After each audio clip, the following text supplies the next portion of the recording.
আমরা শিয়া বলেন সুন্নি বলেন, আমরা কিন্তু পশ্চিম দিকে সকলে নামাজ পড়ি। আমরা সকলে রুকুতে যাই, সকলে সাজদাতে যাই। আমরা একই কিতাব কুরআনুল মজিদ পাঠ করি, 30 পারার কুরআন শিয়ারাও পাঠ করে, সুন্নিরাও পাঠ করে। আমাদের ঐক্যের প্রতীক হচ্ছেন আমাদের প্রিয় নবী হযরত মুহাম্মদ সাল্লাল্লাহু আলাইহি ওয়াসাল্লাম। বিয়োগান্ত কারবালার ইমাম হুসেনের এবং তার পরিবার এবং সাহাবীদের শাহাদাতের স্মরণে আমরা এই প্রীতিম পাশা স্টেটের পক্ষ থেকে প্রায় 350 বছর যাবত এই অনুষ্ঠান পালন করে আসতেছি। আমরা প্রত্যেক বছরের ন্যায় এবছরও প্রথম মহরম থেকে আজ 10ম মহরম পর্যন্ত আজকে তাজিয়া মিছিল হবে। একটু পরেই আমাদের তাজিয়া মিছিল এবং আলম সহ আমরা প্রতীকী কারবালা বলে আমাদের আলী আমজাদ স্কুলের বিপরীতে সেখানে আমরা যাব। সেখানে মাতম হবে, তারপরে নোহা বা জারি হবে এবং অনেক ভক্তবৃন্দ ছুরি দিয়ে নিজের জঞ্জির জানি যেটা বলা হয় এটা করবেন।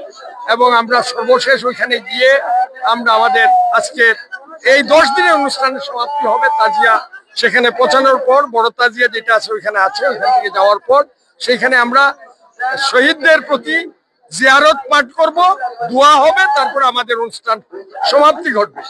আমরা ইমাম হুসেনের যে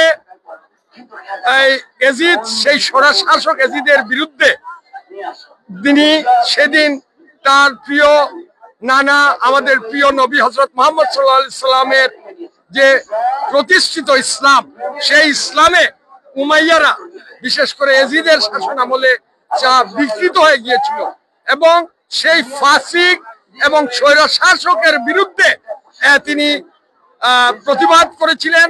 তিনি জিহাদের উত্তীর্ণ হয়েছিলেন এবং অসম একটি যুদ্ধে তিনি বীরত্বের সেদিন শহীদ হয়েছিলেন, পরিবার সহ সকল সাথী সহ 72 জনকে নিয়ে।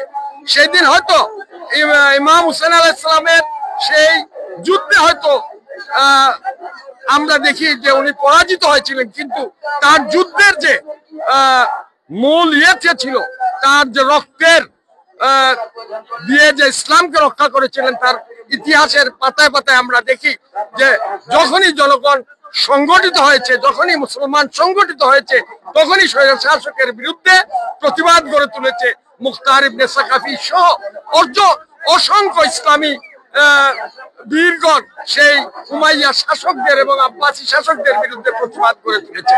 আজকে ইমাম হুসেনের এই পবিত্র আশুরার দিনে আমাদের বাণী হচ্ছে যে আমরা মুসলমানরা যদি ঐক্যবদ্ধ হতে পারি, আমাদের মধ্যে সামান্য মতবিরোধকে ভুলে গিয়ে আমরা যদি ঐক্যবদ্ধ হতে পারি, তাহলে আজকের যুগের যে এজিদ, তার বিরুদ্ধে আমাদের যুদ্ধে আমরা বিজয়ী হতে পারবো।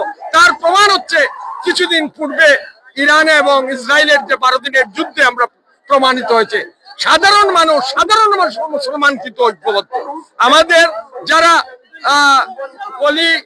যাদের ফকিহ বৃন্দ আছেন তাদেরকে অনুরোধ করব, কারণ আমরা শিয়া বলেন সুন্নি বলেন, আমরা কিন্তু পশ্চিম দিকে সকলে নামাজ পড়ি। আমরা সকলে রুকুতে যাই, সকলে সাজদাতে যাই। আমরা একই কিতাব কুরআনুল মজিদ পাঠ করি, 30 পারার কুরআন শিয়ারাও পাঠ করে, সুন্নিরাও পাঠ করে। আমাদের ঐক্যের প্রতীক হচ্ছেন আমাদের প্রিয় নবী হযরত মুহাম্মদ সাল্লাল্লাহু আলাইহি ওয়াসাল্লাম। আজকের এই পবিত্র আশুরার বাণী হবে যে আমরা আসুন এই আমাদের মধ্যে সামান্য ভেদাভেদ ভুলে গিয়ে আমরা ঐক্যবদ্ধ হই এবং ইমাম হুসেনের এই স্মৃতি পৃথিবী যতদিন থাকবে ততদিন পর্যন্ত আমরা পালন করে যাব, এই আশ্বাস ব্যক্ত করে আপনাদের সকলকে ধন্যবাদ জানিয়ে আমি আমার